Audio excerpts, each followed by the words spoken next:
this ride. Bloomberg has learned that President Biden will call on Congress to enact a gasoline tax holiday as average gas prices in the U.S. are around $5 a gallon. The president is set to make a statement at 2 p.m. Eastern time today. Anne-Marie Horder, Bloomberg Washington correspondent, joins us now from D.C. for more. So, Anne-Marie, the president's going to ask for it. Will Congress deliver?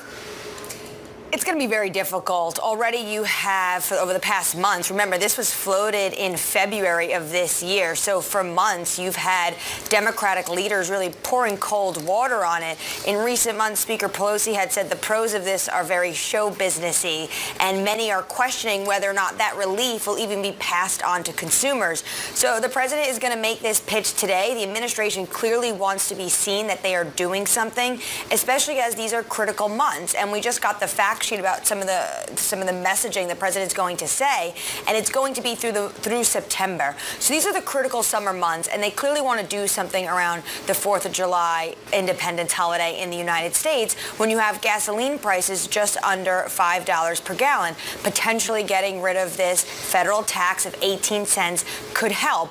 But the issue is the president is just calling for it. Congress has to act. You have to get some Republicans on board, which that does not seem likely, given some past rhetoric we've already heard in the recent months, and then also his own party.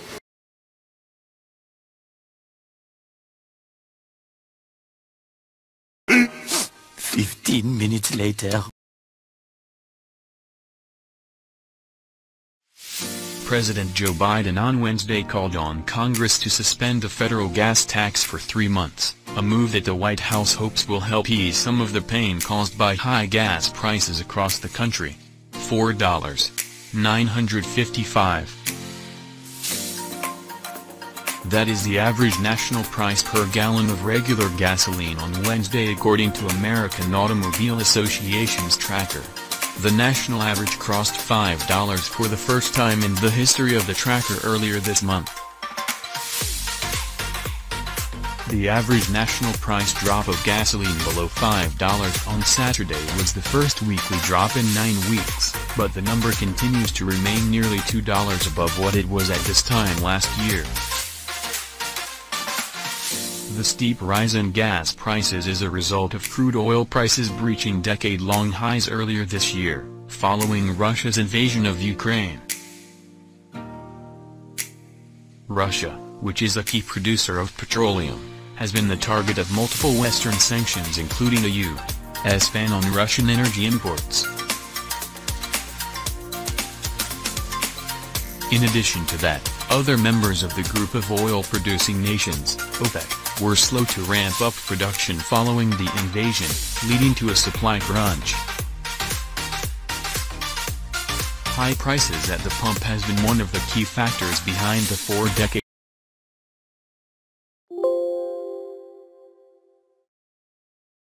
eventually.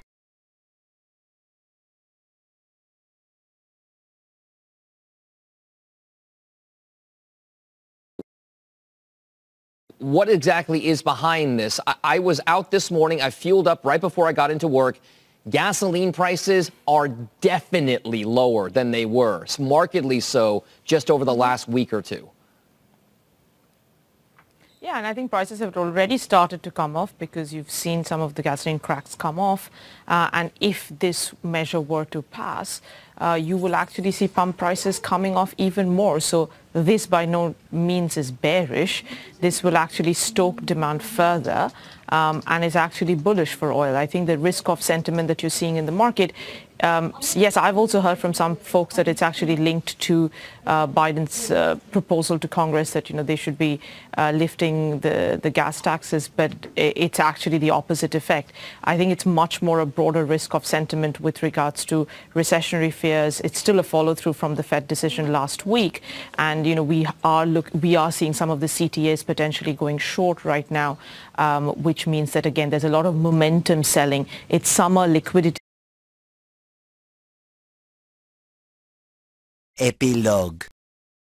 Is thin, not a lot of traders are around, so you can see some really sharp movements like this during times like this right now. Okay, so Jimmy, if you look at the way this is shaping up, there's a political motivation Because inflation, by the account of many polls and surveys out there, seems to be the #1 economic concerns for Americans, even more so than food prices, even more so than rent.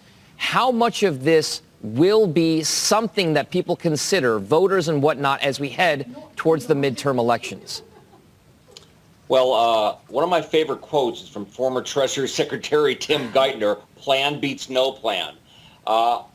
But I'm not sure this is much of a plan. Look, if oil prices start going down and the price you pay at the pump starts going down, then maybe if this should pass, this holiday might have a bit of a tailwind, but it might not. And if demand goes up, there might not be much of a change at all, and then the president will look very ineffective. And I don't know if voters will give him lots of credit. And it should be noted, I think,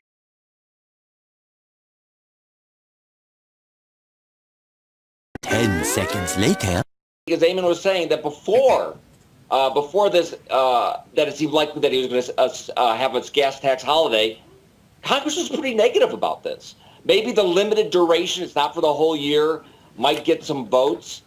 But again, maybe they'll give Biden credit for trying to do something. But I just don't think ultimately it's going to have a lot of effect unless it gets caught up in a broader decline in energy prices. So if we do talk about this kind of broader decline in energy prices, Amrita, you kind of laid out the case for why we could see perhaps more of a rip to the upside. Is this more of the kind of commodity supercycle discussion that we've had in the past? I remember the last time we talked about it and the oil prices peaked only to see a precipitous fall.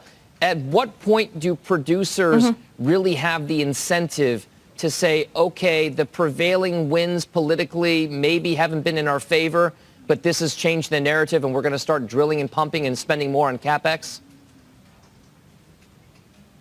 I mean, look, the reason that producers are not spending or drilling more, they are, by the way, but it's even more, you could argue, is really nothing to do with oil prices. I mean, at these price levels, profits, even after returning cash to shareholders, is enormous. But there are some real on-the-ground constraints, whether it be labor, steel. Instead of waiting for 10 days, now they have to wait for 180 days. But I think it doesn't help that the president has been pointing fingers at the industry about record profits, because this industry was also in the red for the last few years. So, and now there's been a lot of pressure from investors, I'm not saying government, but investors, to focus on ESG mandates. So there hasn't been an incentive to drill, right? And there are some severe constraints, even if there are some that do want to drill. Of course, federal land leases hasn't really helped. There's a lot of uncertainty around that. And I think the industry is looking to the government for clarification. As you saw with the Chevron letter yesterday, the CEO was very clear in saying, okay, let's work together. Let's not point fingers at one another.